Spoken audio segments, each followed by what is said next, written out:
ഞാൻ Jauhar M, CBSE Malappuram Sahodaya school കോംപ്ലക്സിൻ്റെ general secretary. പലപ്പോഴും നമ്മളെ വിദ്യാഭ്യാസ രംഗത്തുള്ള ഒരു ചോദ്യമാണ്, എന്തുകൊണ്ടാണ് CBSE സ്ട്രീം മറ്റ് സ്ട്രീമുകളിൽ നിന്ന് വ്യത്യസ്തമാവുന്നത്? അതിന് ഉത്തരം വളരെ സിമ്പിളാണ്.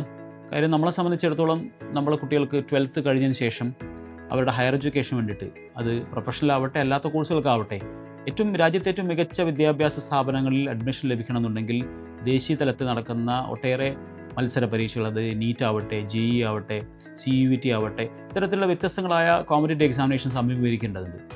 ആ എക്സാമിനേഷനുകൾക്ക് പ്രയോറിറ്റി കിട്ടുന്ന രൂപത്തിൽ, അതിൻ്റെ അഡ്വാൻറ്റേജ് കിട്ടുന്ന തരത്തിലുള്ള ഒരു സിലബസാണ് CBSE ഈവൻ പ്രത്യേകിച്ച് 9th സ്റ്റാൻഡേർഡ് ഓൺവേർഡ്സ് നൽകുന്നത് എന്നുള്ളത് തന്നെയാണ് ഏറ്റവും പ്രധാനപ്പെട്ട കാര്യം.